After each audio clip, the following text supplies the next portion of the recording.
there actually knocking on doors and talking to people.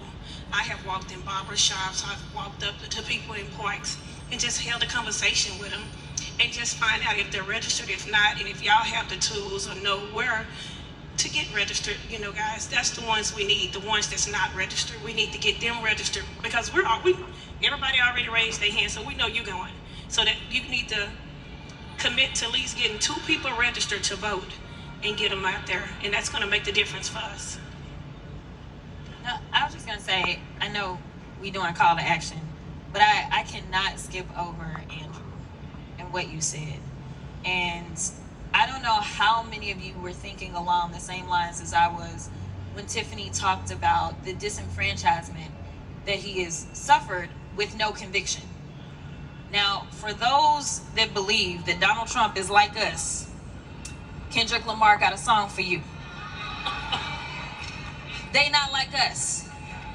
Because here's the reality. You have people that are considering voting for Donald Trump to be president of the United States, and he has 34 felony convictions. If Andrew has been disenfranchised without a conviction, you imagine how limiting it is for a president of the United States, who is arguably the leader of the free world, to have 34 convictions. Do y'all understand there's countries he can't even go into with convictions? You tell me how effective he is going to be for us if he can't lead this world, because that's what the president of the United States does. That's number one. Number two, no one would dare to treat him the way that Andrew was treated. I have never, for those of you that don't know, I practiced criminal law and civil rights law before I went into politics. I have never had a client that was out pre-trial with over 80-something counts of felonies. They were sitting behind bars waiting on their day. Okay, I guess y'all ain't got no cousins. I do. And I'm telling you the reality. So I want you to understand that, honestly, Donald, if he cared to say that he was really going to talk to black folk about something that has disproportionately impacted us, such as criminal justice, because now he understands, because now he doesn't. He still don't understand, because he hasn't seen what we have had to live through, number one. But if he was smart, he would actually have an agenda as it relates to criminal justice reform. But in that debate, the debate that everybody's talking about, last I checked, he didn't talk about criminal justice reform. And supposedly the number one thing that is polling right now about what people care about is the economy. He ain't talking about that either. Black jobs, though. Black jobs? Wait, well, he did talk about the black jobs. We doing our black jobs right now. He did talk about we are doing our black job. Actually, our black job in November is to vote. Hello. Hello. That is our black job. I think that's the podcast episode name now. I think we just changed it. Yeah. But back to the call to action. Sorry, my bad. I couldn't leave that there. You should make that your next T-shirt, sis. Your black job. It's to vote in November. To vote. Y'all will buy that T-shirt.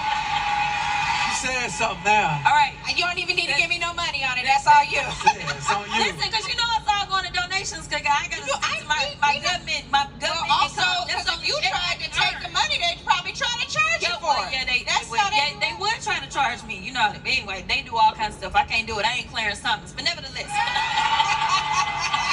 Oh, y'all caught that one. He not like us either. He not like us.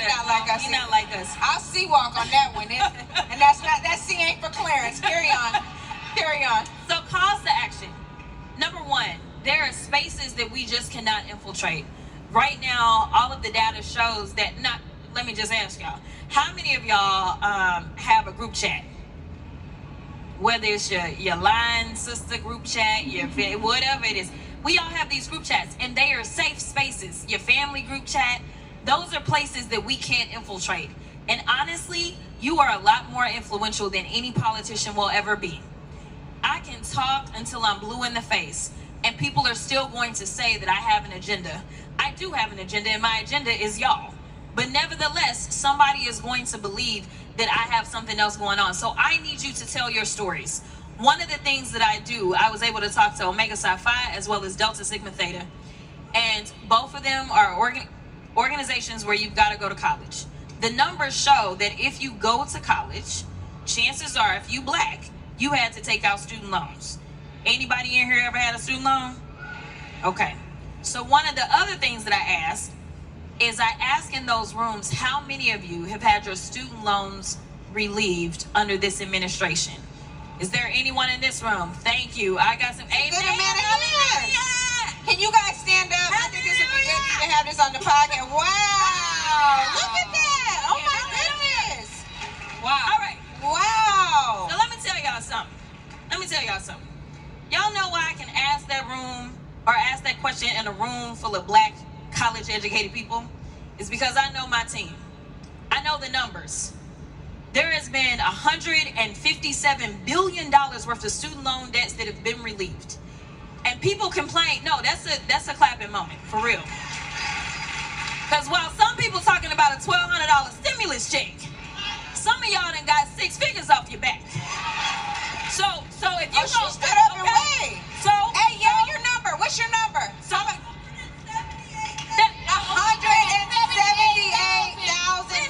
$178,000. I had to stand up now. Oh, I want to hear her number. What's your number? Woo! $250,000. What's your number? What is she? Junior Oprah? I can't hear.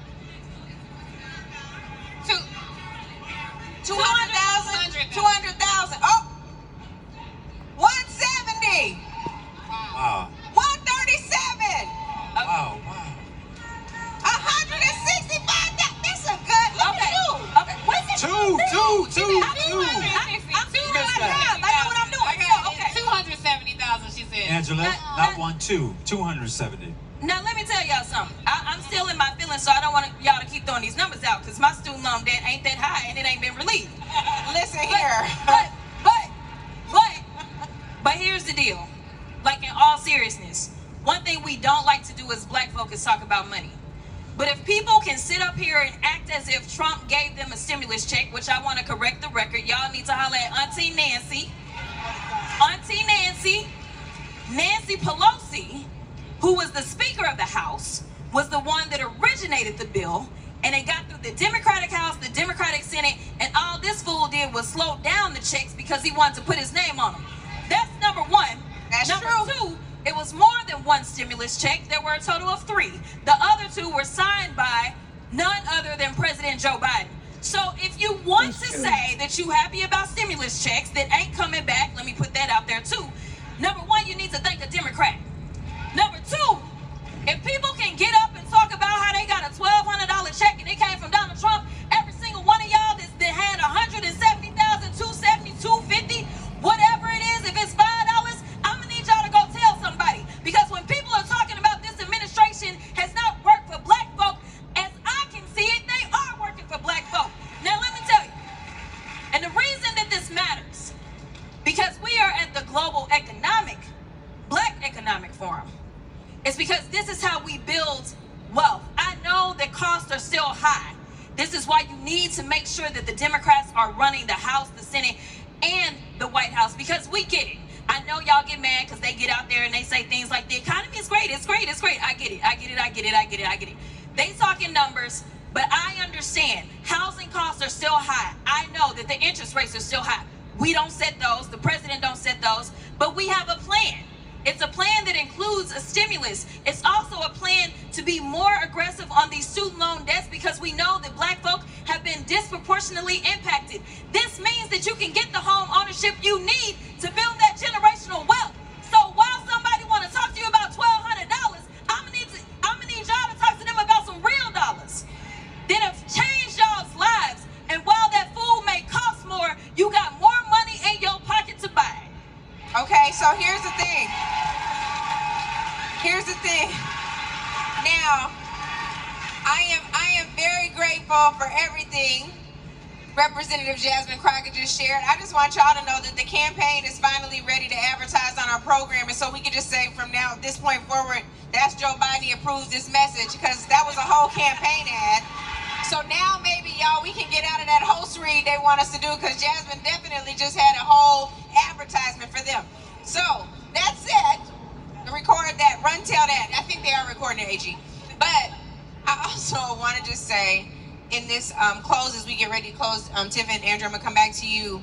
It is so important that we continue to engage with you on our podcast. We enjoy it. I hope y'all know how much we enjoy doing Native Land Pod, and we love NLP fam. Please make sure you download and subscribe. And even more importantly, y'all, we're going to be talking some really, really important issues. I need you to pay attention to these petitions. We need to get a pardon for Marilyn Mosby. We need to ensure that Crystal Mason stays free. We need to ensure that Jasmine is never prosecuted. We need to ensure that we raise money for Andrew's legal defense fund. He's going to be mad that I said it, but it's true. That was a weighty and expensive defense, and thank God he is free. Get him his pre-check back. Who worked for TSA in here? I'm going to come see you. We need to get his pre-check back. Oh, everybody working today at TSA. All right, well, I'm going to find one of y'all. But the only other thing that I'll say to you is please make sure that you vote, and I need you all to start pushing an agenda where we can actually get something done. Run up all the way until the Democratic National Convention and make sure they understand how important it is to hear from Black folks. I know soon Black Futures Lab, which also has a sister organization, the Black to the Future Action Fund, will be pushing out a Black economic agenda. Please make sure you share and support that as well. We are Native Land Pod, and we might have one more closing call to action. Andrew, did you call to action? I'm sorry. I just wanted to up Crystal's bring 2 people to arrive with 5. The Congresswoman got at it, and her comments, Joe Biden, the Congresswoman, Crystal, any of us, any of your favorite celebrities, they have a higher influence on you voting than your own family members. It is family members who have the greatest impact in turning out voters to the polls. Even though you hear all those advertisements. And so what is that? What do I mean by that? And I'll short circuit it. And arriving with 5, just list the other 5 members of your family who you question whether or not they're going to vote. They didn't told you they're not going to vote, or they're not talking about voting at all. If they're eligible, legally allowed to vote in your respective states, make it your job to arrive with 5. Get them there. That's your sole purpose on election day. If all of us did that, man, I lost the race for governor of the state of 20 plus million people by 0.002%. All right? So if we all do that, that's how we make the kind of change we gotta see. He did win. To God be the glory. Yes. He didn't see fit for me to serve there today. She mad about it. I'm mad too, sis. We are too. They voted for you. We I love love it. Can I just say real quickly, Angela, a lot of people reach out to us and say, come to Philly or come to Alabama, come here. We love doing live shows. We love connecting with you all. It does cost money to do. So we would love to come everywhere y'all invite us, but when you reach out, just know it usually has to come with a sponsor to get us all there. We got to stay. We have to have a venue for folks like you. So we're happy to be here at Essence. It's not the end of our live tour. We look forward to more tour dates. But if you have a budget, Battleground tours, if you have a budget or control a budget or know somebody who controls a budget, I'm going to give you all Angela Rye's cell phone number. Do you have your... Don't take that down. Nope. Don't reach take that out. down. We reach out. We would love to be. Who knew that I was doing a podcast with trolls? Did y'all know? So anyway, this has been episode 27 of Native Land Pod. Welcome home, y'all. There are 117 days until the election. Not enough time.